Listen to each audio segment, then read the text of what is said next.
অরিত্র, আমি যে সুপ্রতিম সরকারের মধ্যে তুষার তালুকদারের ছায়া দেখতে পাচ্ছি, এটা কি নিতান্ত অন্যায় করছি?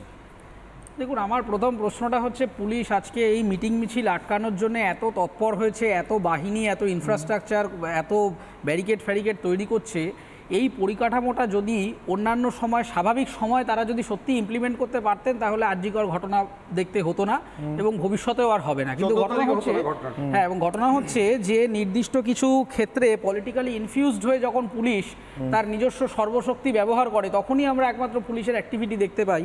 বাকি ক্রিমিনালরা যখন একেবারে খোলা আকাশে দাপিয়ে বেড়াচ্ছেন, তখন আমরা পুলিশকে দেখতে পাচ্ছি না এবং ক্রাইমগুলি একের পর এক হয়ে যাচ্ছে। এবং আমার ব্যক্তিগত অভিজ্ঞতা থেকে আপনাকে আমি বলছি, বিগত কিছুদিন ধরে আমার বিভিন্ন কর্মক্ষেত্রে বলুন, বাড়ির আশেপাশে বলুন, এমনকি ইনফ্যাক্ট আমার বাড়ির মেম্বাররাও, সেখানে আমি দেখতে পাচ্ছি যে তারা যেভাবে স্বতঃস্ফূর্তভাবে বিভিন্ন মিছিল কর্মসূচিতে অংশগ্রহণ করছেন, তারা কোনো রাজনৈতিক দলের কোনোদিনই কোনো স্টেক হোল্ডার নন, কোনো রকম ক্লাব, ইউনিয়ন, এই সমস্ত এই মুহূর্তে তারা জড়িত নন। ইনফ্যাক্ট আমার পরিবারের 14-15 বছরের শিশুরাও, নাবালিকারাও, তারাও কিন্তু এই মিছিলগুলোয় যাচ্ছে। আমার নিজের স্কুল, ইউনিভার্সিটি, সেখানকার বহু ছাত্রছাত্রীরা নানা জায়গায় বিভিন্ন কর্মসূচি করছে।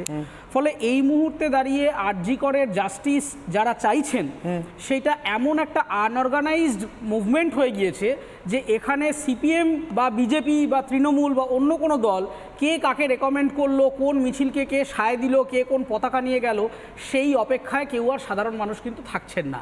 প্রত্যেকটা বয়সের মানুষ, পুরুষ হতে পারেন, মহিলা হতে পারেন, তৃতীয় লিঙ্গের মানুষ হতে পারেন, তারা কিন্তু একমাত্র তাদের কর্মক্ষেত্রে সুরক্ষা, সাম্য এবং ক্রমাগত বেড়ে চলা নারী নির্যাতনের প্রতিবাদে তারা পাড়ার মোড়ে মোড়ে, ক্লাবে, রাস্তাঘাটে, বিভিন্ন জায়গায় এই মুহূর্তে একটা জিনিস দেখা, আগামীকাল ইস্টবেঙ্গল এবং মোহনবাগান সমর্থকদের জন্য কিছু নতুন নিষেধাজ্ঞা। কোন ক্লাবের সাপোর্টার অরিত্র আমি জানি না, কিন্তু যে ক্লাবের সাপোর্টারই হন না কেন, ময়দানে সম্ভবত এই প্রথম, আমি যতটুকু জানি, ময়দানে সেই ভয়ঙ্কর দুঃখজনক ঘটনা ঘটে যাওয়ার পরেও একদিনে অতজন মানুষের সমর্থকদের, ফুটবল সমর্থকদের মৃত্যুর পরেও এমন নিষেধাজ্ঞা জারি হয়নি যে ব্যানার এবং প্ল্যাকার্ড নিয়ে ময়দানে ঢোকা যাবে না।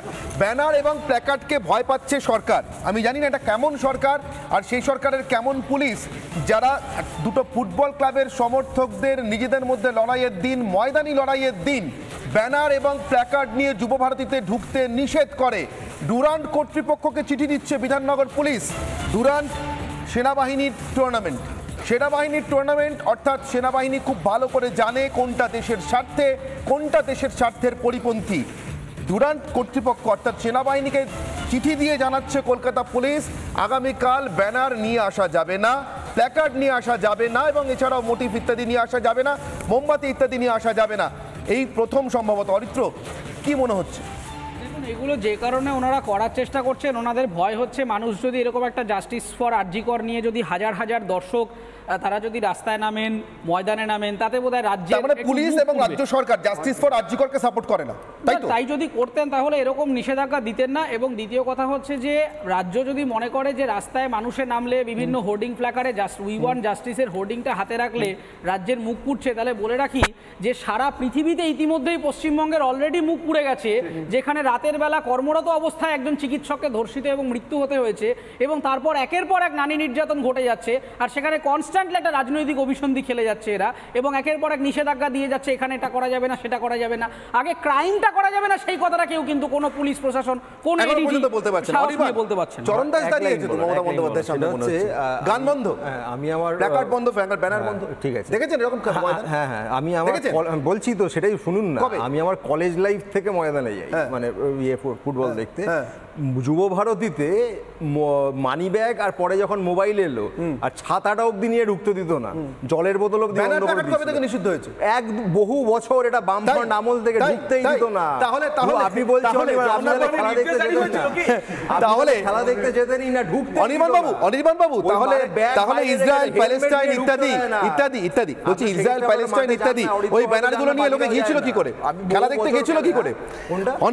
ইসরায়েল প্যালেস্টাইনের যুদ্ধের বিরুদ্ধে বা তাদের একের পক্ষ থেকে আরেকজনের আগ্রাসনের বিরুদ্ধে লোকে ব্যানার তুলে ধরেছিল কি করে খেলার মাঠে? যুবভারতীতে সেদিনকে নিষেধ ছিল না নাকি? সেদিন নিষেধ ছিল না। অনির্বাণ বন্দ্যোপাধ্যায়রা আসলে সারা জীবন এই কাজটাই করে আসেন, যুগে যুগে, দেশে দেশে। তারা যখন হীরক রাজ, চরণ দাসদের গান গাওয়ার অধিকারটাও কেড়ে নেন, তখনও তার পক্ষে দুটো যুক্তি সাজানোর চেষ্টা করেন। তার কারণ আসলে হীরক রাজারা ভয় পান জনতাকে, জনতার কণ্ঠস্বরকে, যেটা আগামীকাল নবান্ন অভিযানে যাচ্ছে। সমাজ টমাজ নয়, কোনো রাজনীতি নয়, আসলে মানুষ যেতে চাইছেন, সরকার আটকাতে চাইছে, আর তার জন্য ঢাল করেছে দলদাস সরকারি শাসক দলের দাস পুলিশকে। আমার আপনাদের কাছে প্রশ্ন ছিল, সেই প্রশ্নের উত্তর আপনারা কিভাবে দিয়েছেন, কত সংখ্যায়, ফেসবুকের প্রথম পরিসংখ্যান জানাবো। আমার প্রশ্ন ছিল, ছাত্র সমাজের ডাকে ভয় পেয়েছে মমতা সরকার, 92% মনে করছেন হ্যাঁ ফেসবুকে, 8% না মনে করছেন। এক্স হ্যান্ডেলের পরিসংখ্যানে নজর রাখবো, এখানে 90% মনে করছেন হ্যাঁ ছাত্র সমাজের ডাকে নবান্ন অভিযানে ভয় পেয়েছে মমতা সরকার, না মনে করছেন 10%। এবার ইউটিউবের পরিসংখ্যান, 3 ঘন্টায় 63,000 মানুষ ভোট দিয়েছেন।